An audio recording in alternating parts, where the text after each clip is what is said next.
Ya habíamos hablado de insuficiencia cardíaca, ¿no? Y decir que estudiaran de forma independiente el edema agudo del pulmón. El edema agudo del pulmón es la forma de presentación, como su nombre indica, aguda, ¿no? De la insuficiencia cardíaca. Paciente que va a llegar sí o sí a emergencia, ¿ya? Ahora, el día de hoy vamos a ver otra forma de insuficiencia cardíaca aguda, es la forma más severa, ¿no?, de presentación, que es el shock cardiogénico, ¿no? Ustedes seguramente han escuchado hablar del shock, ¿no? ¿Ya?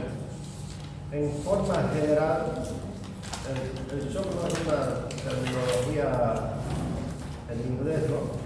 En español sería choque, ¿no? Choque cardiogénico, ¿ya? Es un síndrome, ¿no?, que resulta de una falla hemodinámica grave con perfusión inadecuada de los tejidos articulares. Si se dan cuenta, es casi parecido al concepto de insuficiencia cardíaca, solamente que en este caso hay una falla hemodinámica en la cual los tejidos no se pueden perfundir adecuadamente, ¿no?, y van a tener hipoxia y anoxia. Cuando el flujo sanguíneo no llega bien a los tejidos, ¿no?, eso se llama disminución de la perfusión.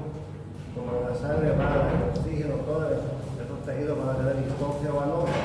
O sea, esa falla hemodinámica en la cual existe disminución de la perfusión como consecuencia de ello, hipoxia y anoxia tisular, se llama shock. Ese es el concepto en general de un shock, ¿ya? Y es un cuadro agudo, ¿ya? Ahora, ¿cuándo decimos que es shock cardiogénico?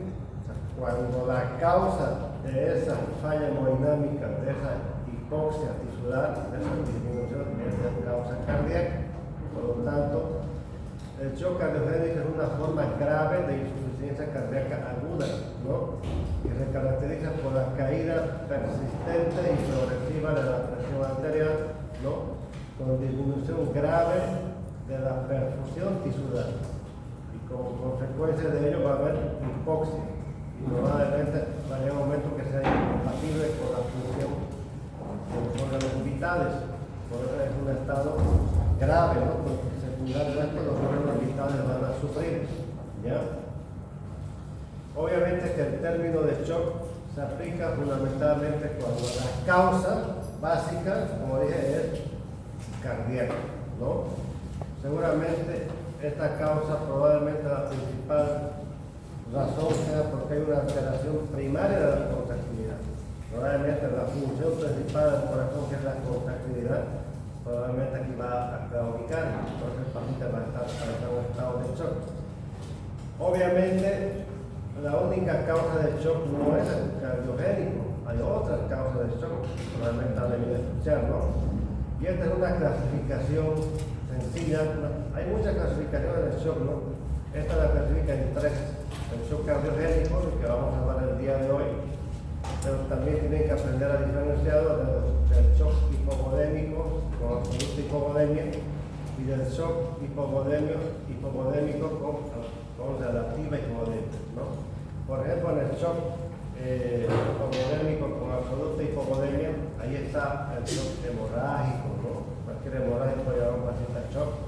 Está el shock traumático, las quemaduras, la deshidratación, todo lo que hace que disminuya el volumen sanguíneo puede provocar un shock hipovolémico con absoluta hipovolemia, ¿ya?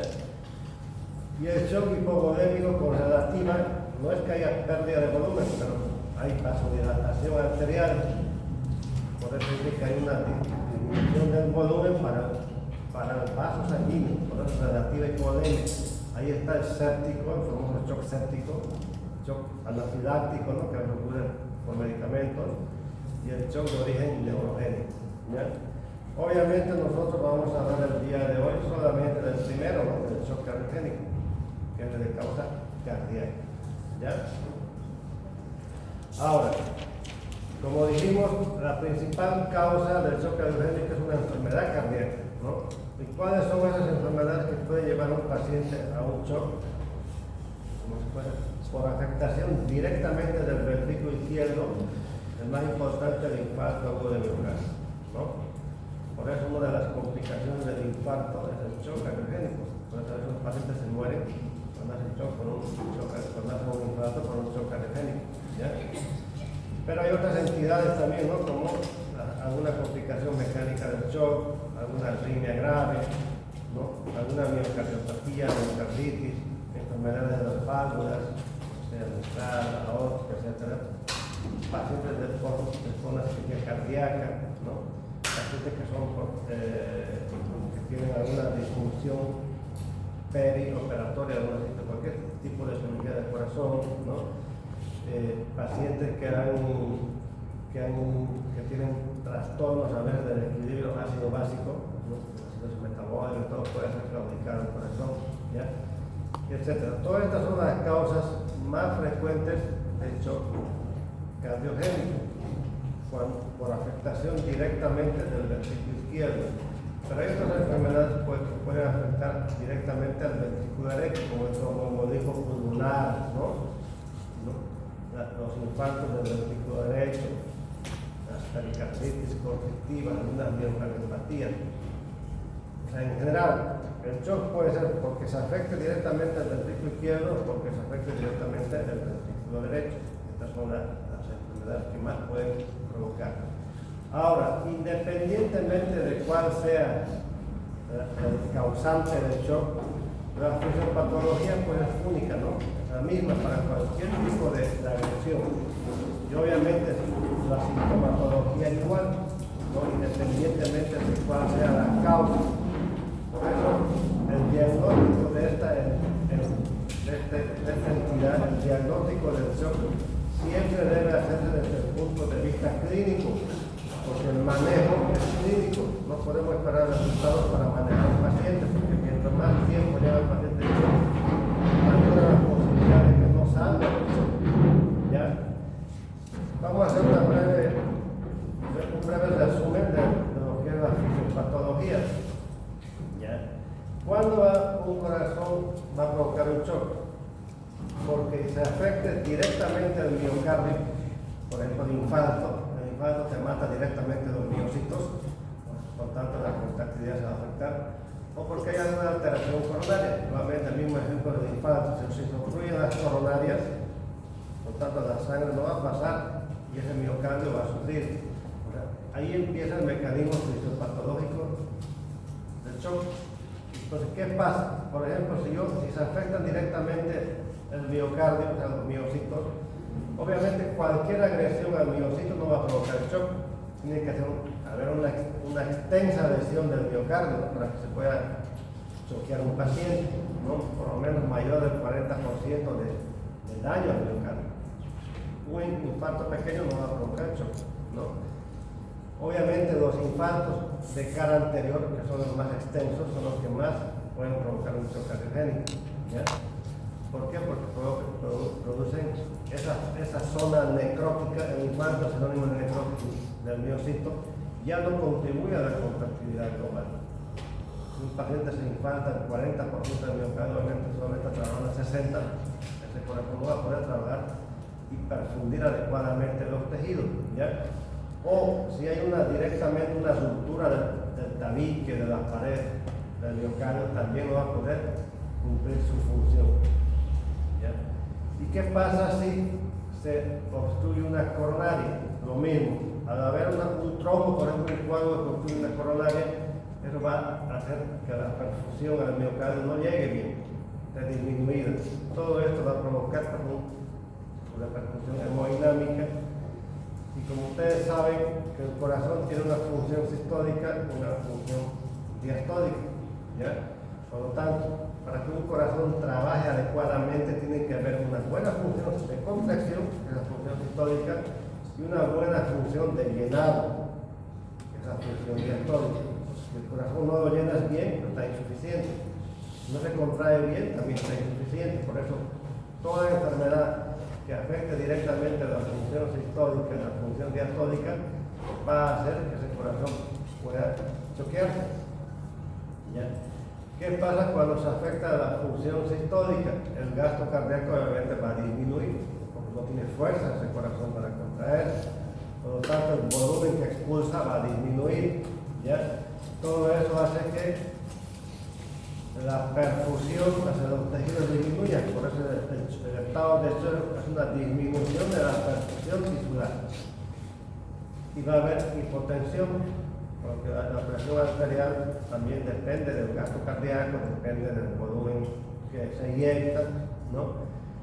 Y como mecanismo de compensación que hace el organismo, se va a activar el sistema simpático, etcétera, va a provocar vasoconstricción.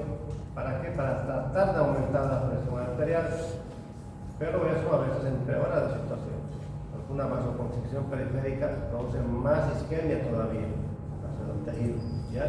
Y por eso el paciente, si no se trata adecuadamente, fallece por fallo multiorgánico, ¿no? Porque esa perfusión no solamente está disminuida al corazón, sino a todos los órganos vitales. Lo mismo si se afecta la función diastólica, si el corazón no se llena bien, ¿no? Al no expulsar bien, se está sobrecargando de volumen, se afecta la diástole y esa sangre regresa hacia atrás y va a provocar congestión pulmonar, y esa congestión pulmonar la que da la falta de aire para que el líquido vaya alrededor de los pulmones, y eso produce la hipoxemia, y al haber hipoxemia en la sangre pues empeora todavía más aún la isquemia hacia los tejidos. El organismo, ustedes saben que tiene mecanismos de regulación y de compensación. En el organismo todo actúa de esa forma. Si te agrede, es como usted se hace una herida, el organismo se va a defender sellando la herida, haciendo coágulos. El organismo siempre se defiende ante las agresiones.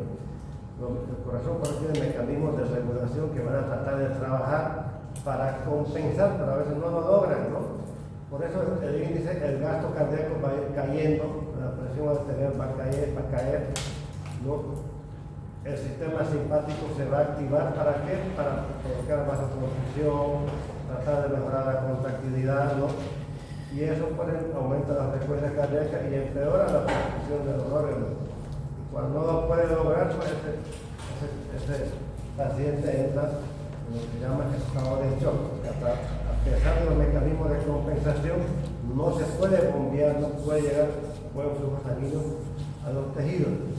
Hay otros mecanismos de compensación como el sistema de angiotensina-aldosterona, que al privarse de volumen, trata de retener líquido, y eso también empeora todavía más aún la situación, ¿no?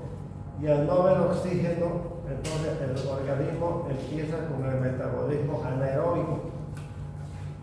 No tienes oxígeno, en algún lugar tienes que obtener oxígeno, entonces empiezan a tener metabolismo anaeróbico los tejidos, y eso es perjudicial, porque el mecanismo anaeróbico aumenta el ácido láctico, y el ácido láctico disminuye el pH, y ese paciente, por eso los pacientes en estado de shock tienen acidosis metabólica, porque está afectado el metabolismo de obtención, ¿ya?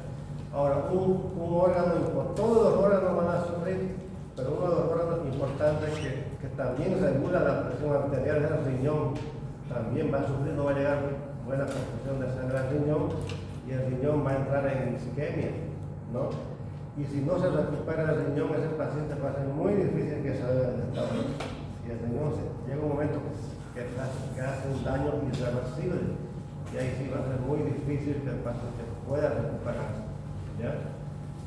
Y es así que ninguno de los mecanismos de regulación pueden compensar, y ese paciente cada vez disminuye más el gasto cardíaco, el índice cardíaco, disminuye la presión arterial. Por eso uno de los signos de shock es la hipotensión, ¿no? Cualquier hipotensión arterial no es shock, ¿no? Pero un signo de shock es la hipotensión, fundamentalmente cuando la hipotensión es mantenida.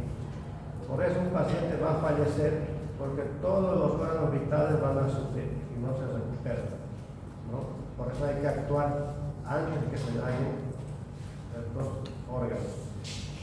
Desde el punto de vista fisiopatológico y clínico, el shock atraviesa por varias etapas evolutivas, ¿no?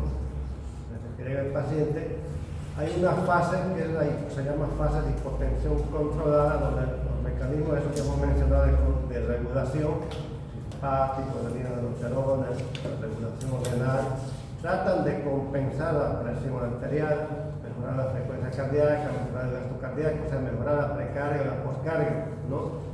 Si no lo logran, entonces el paciente entra en una fase de hipotensión ya descompensada. Eso es el estado clínico típico del shock, donde el paciente está con toda la sintomatología que ahorita vamos a ver, ¿no?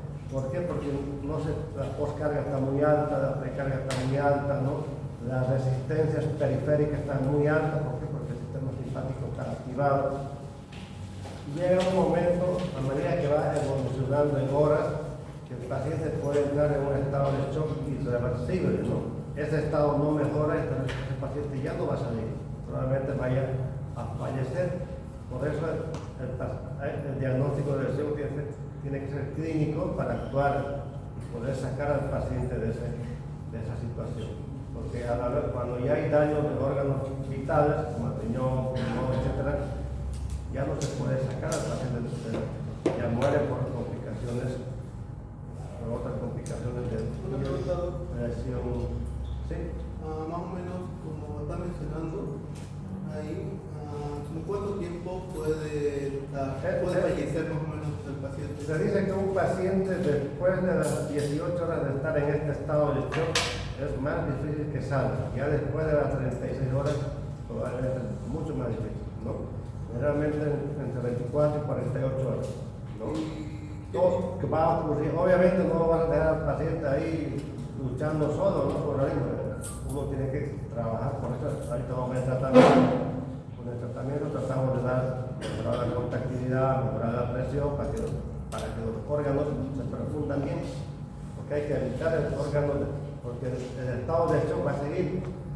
Mientras no corrijas la causa, va a seguir. Entonces tienes que tratar de mejorar la perfusión a los tejidos.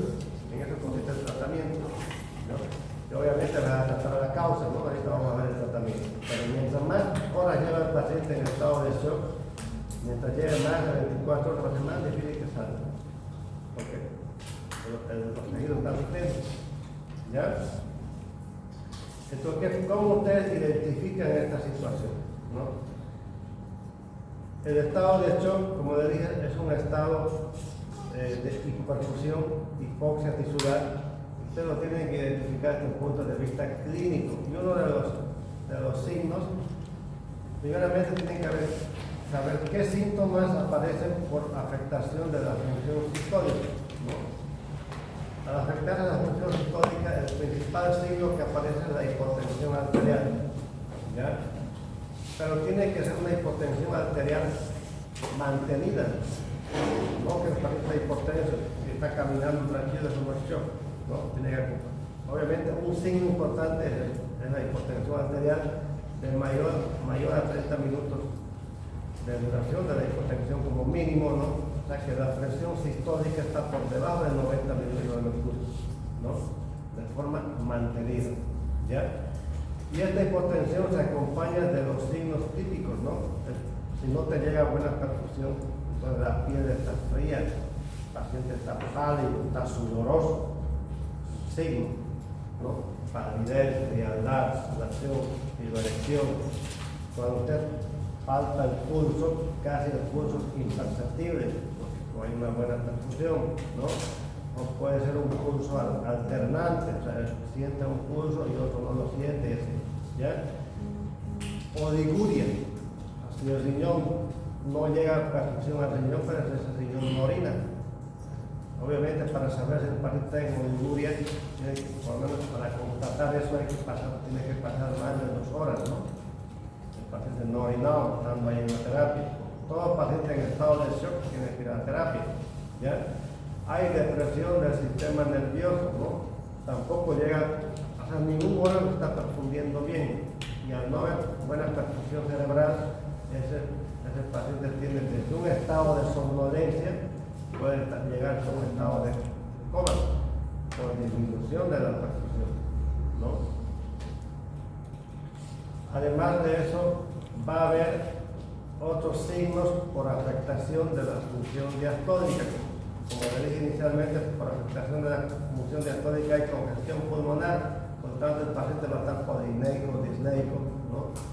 Va a haber estertores crepitantes por sobrecarga de volumen, ¿no? En estos pacientes va a haber taquicardia, un signo de shock, la taquicardia, y se puede ocultar en algunos tercer y cuarto ruidos, ¿no? Y si le ven la yugular, la vena yugular, va a haber ingurgitación yugular, puede haber hepatomegalia, edema, ascitis, ¿no? Cianosis también, no olvidé decir pero hay cianosis porque hay hipoxia, tisular, y todos estos signos y síntomas pues, nos tienen que orientar hacia el diagnóstico del shock, ¿no? Obviamente estos signos pueden haber también en otros tipos de shock, en los otros shocks que hemos mencionado, ¿ya? Algunos de estos signos. ¿Ya? Y en base a eso uno ya tiene un diagnóstico presuntivo. Como les dije en semiología, uno primeramente hace su diagnóstico sindrómico, ¿no? El shock primeramente lo diagnostican como un síndrome del shock cardiogénico. Todavía no saben la causa. Cuando ya saben la causa, recién ya se les pone el apellido, pero el manejo inicial es en base a un diagnóstico sindrómico. Sin saber que el paciente tiene un síndrome del shock. Si ya saben que es de origen cardíaco, síndrome del shock cardiogénico, ¿no? Porque puede ser un shock hipovolémico, un shock, etcétera, ¿no? Didáctico, etcétera. Hay que saber discriminar. Y en base a eso, uno ya tiene hace una discusión diagnóstica buscando fundamentalmente qué causa cardíaca puede ser, etcétera. Siempre hay que pensar en un infarto, ¿no? Un paciente que está choqueando, la principal causa es un infarto. Y para eso le vamos a, independientemente que ya estemos tratando al paciente, obviamente vamos a mandar estudios, ¿no? Los estudios no son tanto para confirmar si tiene shock o no. El diagnóstico de shock es clínico. El estudio más que todo te va a orientar a saber la causa, ¿no? Por ejemplo, si el paciente tuvo un infarto con un electro, ya lo va a definir. Un electrocardiograma para salir. Después vamos a ver otra clase de infarto. Los signos de un infarto va a salir en un electro, en una arritmia, etc., ¿no? Una radiografía nos puede orientar, ¿no? Si hay un problema pulmonar, si hay un problema de cardiomegalia, etcétera, ¿no? Y el estudio que más nos ayuda es el ecocardiograma Doppler, ¿no? Donde podemos ver ahí la función cardíaca, si hay una ruptura de pared, ruptura de una válvula, etc. Y el manejo, obviamente, no tenemos que esperar los resultados, ¿no? Para ya manejar al paciente. Inmediatamente se haga el diagnóstico, uno tiene que ir manejando. ¿Y cómo se hace ese manejo de ese paciente, ¿no? ¿Cuáles son los pilares del tratamiento? Lo más importante es llegar hasta el diagnóstico de que usted tiene un shock, ¿no? Un síndrome, y ese es el diagnóstico sindrómico. Después, obviamente, se va a hacer aquí ya empieza el manejo. Obviamente, se va a buscar la causa, porque a veces uno ya está. Porque si no encontramos la causa, lo estamos mejorando con el tratamiento sintomático y la causa sigue, no debemos mejorar, puede volver a entrar en shock. Podemos sacar y puede volver a entrar, ¿no? Es importante tratar la causa, hay que hacer un tratamiento sintomático, ¿no? Mejorar el paciente de forma clínica y después viene el tratamiento etiológico. Muchas veces el tratamiento etiológico, a veces hasta quirúrgico, a veces el paciente hay que mandar a quirófano, ¿ya? Entonces, ¿qué tienen que hacer ustedes? No sé si alguna vez alguien ha ido a una terapia. Cuando un paciente está en shock, el médico se preocupa mucho de la presión arterial. Si no está hipotensando el paciente y le dan drogas, ¿no? Ciertas drogas para mejorar la presión. Hay que lograr que el paciente tenga como mínimo una presión arterial media mayor de 60. ¿Ya? Hay que optimizar, ¿no? ¿Se acuerdan de la precarga, de la poscarga? Todo eso hay que optimizar. O sea, hay que lograr un buen llenado, una buena precarga. Hay que lograr que ese paciente logre tener diuresis, porque si no hay diuresis empeora el pronóstico, significa que ese riñón se está dañando, ¿no? Hay que mejorar la saturación de oxígeno, ¿no? Porque se presenta en hipoxia. Hay que dar oxígeno por mascarilla. A veces hay necesidad de intubar al paciente, a veces no basta la mascarilla, hay que dar asistencia ventilatoria mecánica, ¿no? Hay que corregir, como le dije, en el shock hay acidosis, por lo tanto hay que corregir la acidosis metabólica con bicarbonato de sodio y otros electrolitos y mejorar el estado mental, porque ese paciente tiene una depresión mental. Estos son todos los objetivos, ¿ya? Ahora, ¿qué se hace? Cuando hay una emergencia, es que independientemente si la emergencia sea cardíaca, sea de otra causa, en una emergencia siempre hay medidas generales que son para todas las emergencias, ya medidas específicas para la emergencia que estás enfrentando, ¿no? Las generales siempre es lo mismo, a ese paciente hay que monitorizarlo, ¿no? Hay que llevar una terapia, entrar como monitor, porque en un momento pues para el paciente, ¿no? Tiene que estar cerca de un desfibrilador, hay que controlar los signos vitales cada hora, hay que medir la diversidad, las enfermeras van a controlar. Todas estas son medidas generales, ¿no? Hay que medir la saturación, si requiere solamente mascarilla o intubación, ¿no? Una enfermera ya está canalizando una vena, o sea, todas son, a veces requiere una vía central, todas estas son medidas generales para todas las emergencias, no solamente para las emergencias cardíacas, ¿no? Todos los parámetros vitales hay que medir y estar pendientes en ese paciente, ¿no? En algunas terapias existe un catéter que se llama el catéter de Swan-Ganz, ¿no? Que se coloca por vía central. Este catéter te ayuda al terapista, le ayuda a saber si ese paciente requiere volumen o no requiere volumen. A veces el paciente está hipovolémico y requiere una cierta cantidad de volumen, porque te mide las presiones directamente, las presiones capilares pulmonares. Si está sobrecargado de volumen, pues se le restringe. Pero a veces no se consigue y a veces hay que hacerlo clínicamente, ¿ya? Ahora, entre las medidas específicas, ¿qué se hace? ¿No? Si el paciente, por ejemplo, tiene dolor, que ha tenido un infarto, pues hay que tratar de aliviar su dolor, porque el dolor puede empeorar la situación. Puede provocar morfina, ¿no? Meperidina. Tienen que suprimir todo tipo de medicamentos que puedan bajar la presión.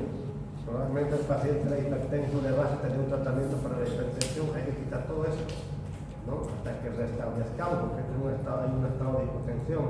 Todos los medicamentos hipotensores hay que suprimir, ¿no? Y como dije anteriormente, hay que corregir, puede tener, por ejemplo, hipopotasemia, hay que corregir, se pasa potasio. Si hay hiperpotasemia, hay que corregir con otros tratamientos. Si hay desequilibrio ácido básico, si hay acidosis metabólica, hay que pasar de bicarbonato, calcio, todo eso hay que ir corrigiendo. Eso lo llaman los médicos por corrección del medio interno, ¿no? Por eso en terapia se manda hemograma, glicemia, todos los exámenes, ¿no? Gasometría, ionograma, ¿para qué? Para corregir todos el medio interno del paciente. Si hay hiperglicemia hay que corregir, si hay hipopotasemia hay que corregir, ¿no? Porque eso influye en la función. Por eso hay que mandar siempre hemograma, gasometría, glicemia, enzimas hepáticas, porque a veces ya hay daño hepático, ¿no? Creatinina para ver si hay daño renal, ¿no? Enzimas cardíacas para ver si ha habido infarto, la radiografía de tórax, ¿no? Que nos van a ayudar en nuestro manejo. Cardiograma, como dije anteriormente, ¿ya? Hay una clasificación americana, ¿no? De acuerdo a la intensidad del shock, la clasifica en 4 estadios, ¿no? Recuerden que mencioné que el shock atraviesa por varias etapas y clínicamente uno la puede identificar, ¿no? A veces el paciente está hipotensando y ya está entrando en el shock, uno puede evitar que pase a una otra etapa con un manejo oportuno, ¿no?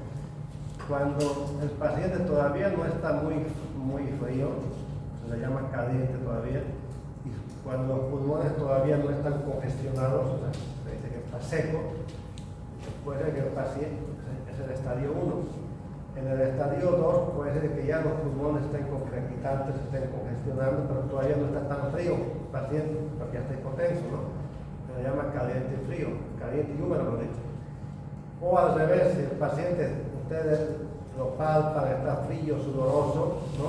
Pero los pulmones no están congestionados, está en el estadio 3, ¿no? Y ya cuando tiene todo eso, está frío, pálido, sudoroso, con crepitante, es el estado más profundo del shock. En cada etapa hay cierta intervención que hace el médico. Por ejemplo, en la primera etapa, a veces con medidas generales, ¿no? Hidratando, etcétera, a veces puede el paciente mejorar, ¿no? En la segunda etapa hay que dar diuréticos, vasodilatadores, ¿no? en la tercera etapa a veces requiere solamente volumen. Ya en la cuarta etapa ya es el estado de shock en todo su esplendor, ya se actúa con todos, ¿no?, los tratamientos del shock cardíaco como tal. ¿Cuáles son estos medicamentos que vamos a utilizar en esta etapa? ¿No? Se llaman medicamentos, drogas inotrópicas o vasoactivos. Seguramente han escuchado, ¿no? El médico a veces cuando viene, ay, el paciente está choqueando, póngale la adrenalina, a lo mejor han visto, o han escuchado, ¿no? Y estas drogas, ¿para qué son? Para mejorar la contractilidad. Esto es un tratamiento sintomático, ¿no? No estamos tratando de la causa. No olviden que el manejo de dije inicialmente, el manejo es sintomático, porque a veces inicialmente no tenemos la causa, ¿ya? Y se mandan drogas inotrópicas. Inotrópico significa que mejora la contractilidad. Y al mejorar la contractilidad te va a mejorar también la presión arterial, ¿no? Y estas son la dopamina, la dobutamina, la epinefrina, la norepinefrina, la isoprenalina. Lo que más se utiliza en nuestro medio es la noradrenalina, ¿no? Antiguamente se utilizaba mucho la dopamina, pero a veces la dopamina hay que tener mucho cuidado, ¿no? Cuando uno se excede en las dosis, puede ser muy potente vasoconstrictor. La noradrenalina también se utiliza. Obviamente hay que empezar con dosis bajas y todos estos medicamentos se pasan en una bomba de perfusión y por vía central, ¿no?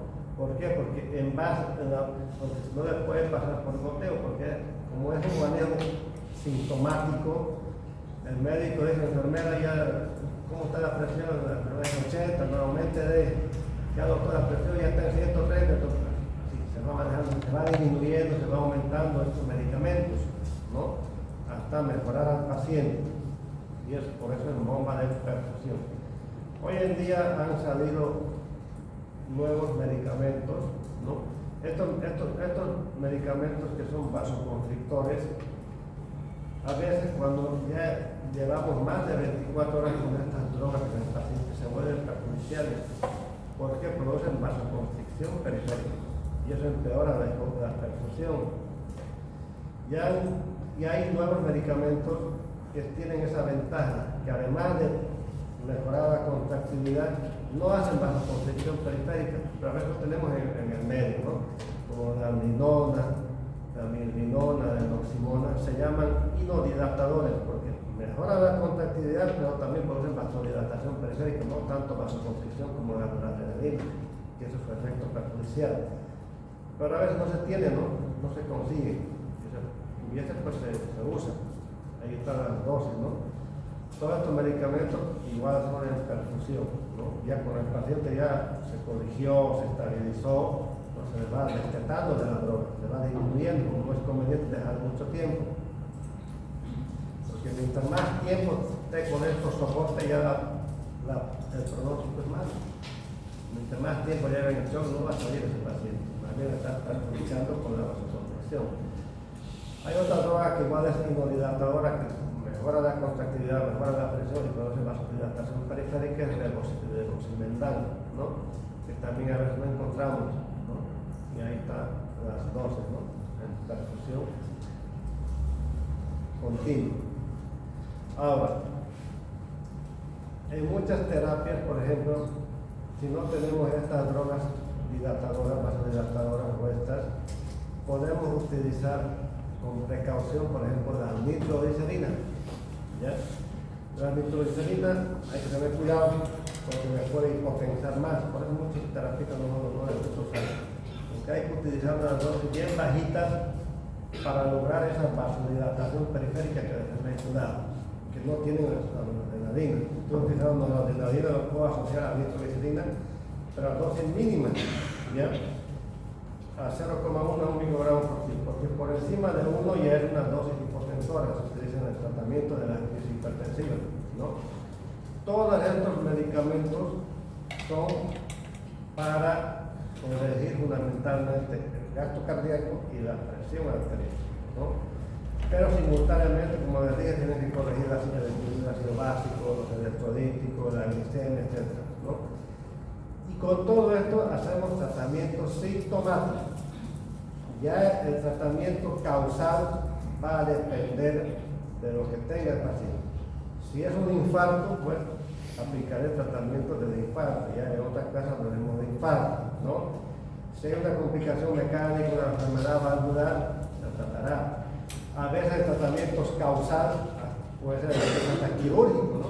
A veces hay una válvula que se rompió, etcétera, hay que mandar a paciente al quirófano, ¿no? Pero usted lo tiene que mandar bien estable, con el paciente en condiciones estables, ¿no? Lo tiene que sacar, el objetivo principal es sacar ese estado de shock y que los tejidos no suban. Ya con la causa ya terminamos de tratar al paciente.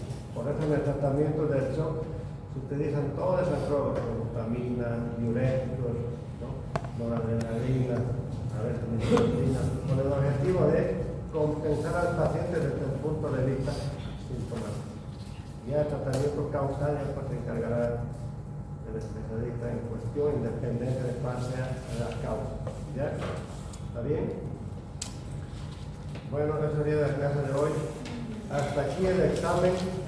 El próximo día del examen hay dos hojas. La primera le voy a dar un caso clínico, que es teórico igual, caso clínico. Y la segunda es el teórico. Doctor, pero usted dijo que este tema iba a entrar para el segundo parcial. ¿Quién dijo eso? ¿Usted? ¿Cuándo dije eso? El anterior clase.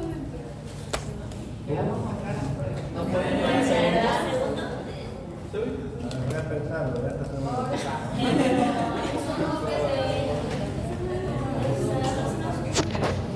Estudien el tema de se parece mucho al estado de shock, pero bueno, pero es más fácil el tratamiento. Doctor, ¿Ya? dijo que iba a haber 2 hojas en el examen. ¿Qué más? Un práctico, un caso clínico y el teórico que ya es un cabe de marcar, no es de desarrollo. Ah, ya. El práctico es de desarrollo.